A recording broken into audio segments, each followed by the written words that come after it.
আসসালামু আলাইকুম everyone, I hope সবাই অনেক বেটার আছেন। So welcome back to my channel. Ramzan মাসে আমাদের অনেকের ছোলা খেতে একেবারেই ভালো লাগে না, তবে এই ছোলার বিকল্প হিসেবে আমি আজকে আপনাদের সাথে একই প্রসেসিংয়ে 3টা রেসিপি শেয়ার করব এবং এই রেসিপিগুলোর উপাদান অথবা ইনগ্রিডিয়েন্টস যেটাই বলি না কেন খুবই সহজ, যা সবসময় আমাদের ঘরে থাকে এবং তৈরির প্রসেসিংটা অনেক অনেক বেশি সহজ। ছোলা মুড়ির বিকল্প এই রেসিপিটার 3টি স্টেপ আমি আপনাদের সাথে শেয়ার করব, যেটা আপনারা দেখে তৈরি করতে পারবেন।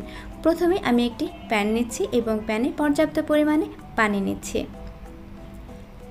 এবং পানিটা যখন হালকা গরম হয়ে যাবে তখন স্যুপের যে প্যাকেটটা আছে সেই প্যাকেটটা আমি কেটে স্যুপটা এখানে মিক্স করে নেব। তবে আপনারা স্যুপ যে কোনো টাইপের ইউজ করতে পারেন, যেটা আপনাদের কাছে পছন্দ হতে পারে।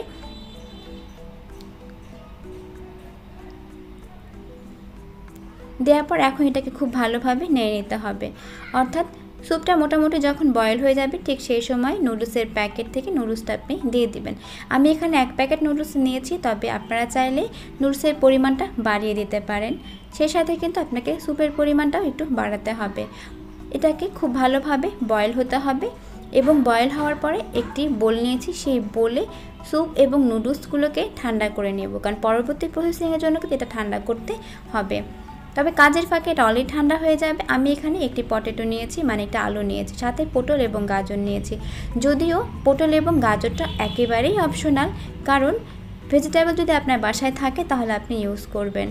আর যেহেতু এটা ছোলা মুড়ির পরিবর্তে ইফতারিতে হেলদি একটি রেসিপি, তাই ভেজিটেবলগুলো আপনি ইউজ করার চেষ্টা করবেন। আমি এখানে একটি কাটিং মেশিন নিয়েছি এবং এটাকে দিয়ে খুব ভালোভাবে আমি এটাকে ক্র্যাশ করে নেব। আমি প্রথমে আলুগুলোকে ক্র্যাশ করে নিচ্ছি। এভাবে করে আমি আলুগুলোকে একেবারে মিহি করে নিচ্ছি যতটা সম্ভব। যেহেতু আলুতে একটি ব্ল্যাক স্পট পড়ার প্রবণতা আছে, তাই আমি আলুগুলোকে পানি দিয়ে ভিজিয়ে রাখছি। এবং পটলটাকে প্রথমে আমি ছোটো ছিদ্র দিয়ে করেছিলাম, পরে আমার কাছে মনে হলো পটল যেহেতু একটু স্বাভাবিকভাবেই নরমাল বা নরম জাতীয় ফল, তাই সেটাকে আমি অন্য কাটিংয়ে করেছি, একটু বড় সাইজে করে। এভাবে করে আমি সবগুলো করে নিয়েছি এবং একটি মিক্সিং জার নিয়েছি এবং এখানে 1 কাপ পরিমাণ পেঁয়াজ কুচি এবং 1/2 কাপ পরিমাণ রসুন কুচি, রসুনের পরিমাণটা একটু বাড়িয়ে দেবেন। এবং এখানে পুদিনা পাতা নিচ্ছি, ধনিয়া পাতা নয়, কিন্তু পুদিনা পাতাটা কিন্তু অ্যাসিডিটির জন্য অনেক উপকারী একটি পাতা। রমজানে কিন্তু পুদিনা পাতা বিভিন্নভাবে আমরা খেয়ে থাকি। আর কথায় কিন্তু আমি এখানে কাঁচামরিচের ঝালের পরিমাণটা অবশ্যই আপনাদের উপর নির্ভর করছে, যার যার ঝাল অনুযায়ী ঠিক তেমনটা করে আপনি ইউজ করে নেবেন।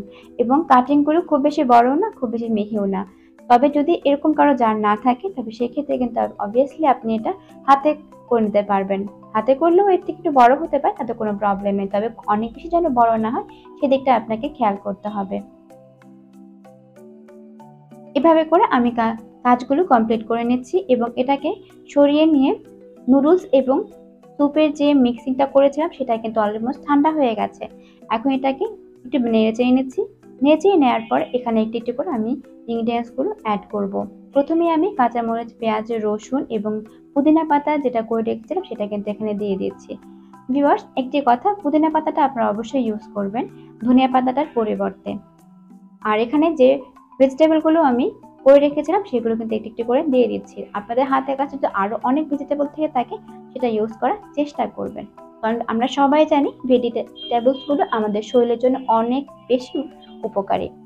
আর আলুগুলো যেহেতু আমি পানিতে ভিজিয়ে রেখেছিলাম, তাই আলুগুলো একেবারে পানিগুলো নিংড়িয়ে আমি এখানে দিয়ে দিচ্ছি। এখানে কিন্তু কোনো রকম পানির কোনো প্রয়োজন হবে না, পরবর্তী স্টেপগুলোকে সেটা আপনি দেখলে বুঝতে পারবেন। এরপরে আমি এখানে 1 কাপ পরিমাণ ভাত নিয়েছি। ভাতগুলো আমাদের ঘরে কিন্তু স্বাভাবিক থেকেই থাকে, তো ভাতটা আপনি আপনার মতো করে দিয়ে দিবেন। এবং ডিম নিচ্ছি আমি এখানে, যদিও আপনাদের সাথে 2টো ডিম শেয়ার করেছি, কিন্তু পরবর্তীতে আমার এখানে 3টা ডিমের প্রয়োজন হয়েছিল, তাই আপনি এখানে 3টা ডিম দিবেন। তবে অবভিয়াসলি আপনাদের পরিমাণগুলোর উপরে কিন্তু ডিমের পরিমাণটা নির্ভর করছে। আমি এখানে গরম মশলা পাউডার ইউজ করছি, এটা হচ্ছে টালা জিরা পাউডার, যেটা আমরা গরম করে গুঁড়ো করে থাকি। এরপরে হচ্ছে ধনিয়া পাউডার। একটি লেবু নিয়েছি এবং এই লেবুর গায়ে যে স্কিনটা আছে এটা পুরোটাই আমি ক্র্যাশ করে নেব। এক্ষেত্রে কিন্তু অনেক সাবধানভাবে কাজটা করতে হবে যাতে সাদা অংশটা চলে না যায়। এরপর এখানে একটি নুডলসের প্যাকেট নিয়েছি। যে নুডলসটাই আমি এখানে বয়েল করেছিলাম সেই নুডলসের প্যাকেটে আমি এখানে ইউজ করছি। যে কোনো ব্র্যান্ডের যে কোনো নুডলস আপনি ইউজ করতে পারেন। এবং এখানে আমি 2 টেবিল স্পুন চালের গুঁড়ো ইউজ করছি। এখানে ময়দা আটা কোনোটাই কিন্তু আমি ইউজ করিনি, চালের গুঁড়োটা আমি ইউজ করেছি এবং 1 টেবিল স্পুন বেসন ইউজ করেছি এবং স্বাদ মতন লবণ। তবে আপনাদের চালের গুঁড়ো যদি না থাকে তবে সেক্ষেত্রে আপনি আটা ময়দা ইউজ করতে পারেন। এবং এখানে 1 টিস্পুন রেড চিলি ফ্লেক্স। সবকিছু এখন খুব ভালোভাবে মিক্স করে নিচ্ছি। মিক্স করার প্রসেসিং এর ক্ষেত্রে নুডলসটা যেন একেবারে গলে না যায় আর ভাতটা যেন ভালোভাবে মিক্স হয়। যদি আপনার ভাতের দানাগুলো বড় হয়ে থাকে মানে লেগে থাকে সেক্ষেত্রে আপনি হাতের মাধ্যমে অবশ্যই এটা ভেঙে দেবেন। আমার কিন্তু পুরো মিক্সিং প্রসেসিংটা কমপ্লিট।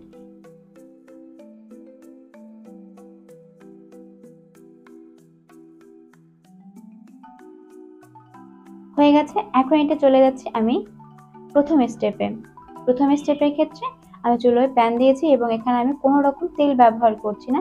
খুবই সামান্য পরিমাণ আমি এখানে বাটার ইউজ করছি এবং এখানে আমি আমার সাইজ অনুযায়ী অল্প করে দিয়ে এটাকে একটা রুটির সিস্টেমে করব। তবে অনেক বেশি বড় করতে যাবেন না, এতে করে কিন্তু বেশি বড় হয়ে গেলে আপনি যখন এটাকে অন্য পিঠ থেকে আরেকটি পিঠে চেঞ্জ করতে যাবেন তখন কিন্তু ভেঙে যাবে, যেটা প্রবলেমটা আমি ক্রিয়েট করেছিলাম, আমার ক্ষেত্রে হয়েছিল।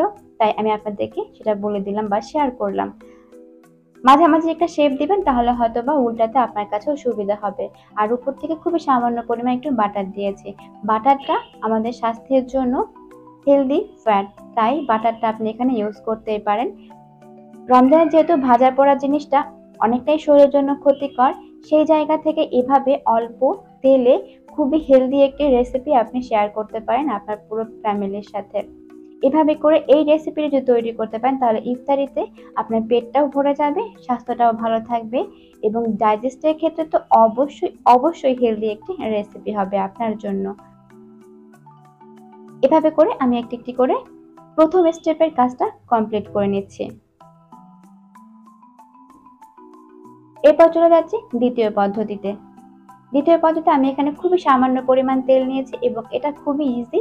আমি এখানে বড়া আকারে করে নিয়েছি। আমরা সাধারণত বড়া করতে গেলে কিন্তু ডুবো তেলে অনেকটা রসালো ভাবে তেলের মাঝে এটা ফ্রাই করে থাকি, কিন্তু এটাকে আপনার সেভাবে করতে হবে না। আপনি অল্প তেলে এটাকে বড়া আকারে তৈরি করে নিতে পারেন। এটা বড়া আকারে কিন্তু খেতে অনেক বেশি টেস্টি হয়, কারণ এই রেসিপিগুলো আমি আমার পরিবারে ম্যাক্সিমাম সময় তৈরি করে থাকি।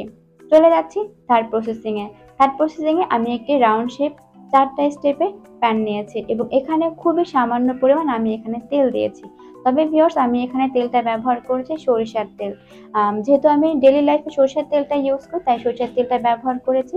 আর আপনারা চাইলে এই তেলের পরিবর্তে সয়াবিন তেল তো অবশ্যই ব্যবহার করতে পারেন, তবে তেলের পরিমাণটা অবশ্যই কম থাকতে হবে, কারণ যেহেতু বলেছি হেলদি রেসিপি এবং অনেক বেশি ভাজা পোড়া হবে না, সেক্ষেত্রে তেলের পরিমাণটা অবশ্যই আপনাকে মাথায় রাখতে হবে, খুব কম পরিমাণে এটা ইউজ করতে হবে। কারণ এই তেলের ভাজা পোড়া কমের মাধ্যমেই কিন্তু আপনার স্বাস্থ্যের অনেকটাই নির্ভর করে। এভাবে করে আমি কিন্তু চেঞ্জ করে দিচ্ছি এবং আপনি চেঞ্জ করার সময় একটু কেয়ারফুলি ভাবে চেঞ্জ করবেন যাতে এটা ছিটে না যায় বা মাঝে যে কাঁচা ভাবটা থাকে সেটা যেন না থাকে। তাই সবকিছু মিলে একটি রেসিপি তৈরি করতে আমাদেরকে অনেক বেশি কেয়ারফুলি হতে হয়। ডেফিনেটলি আপনাকেও সেটা করতে হবে।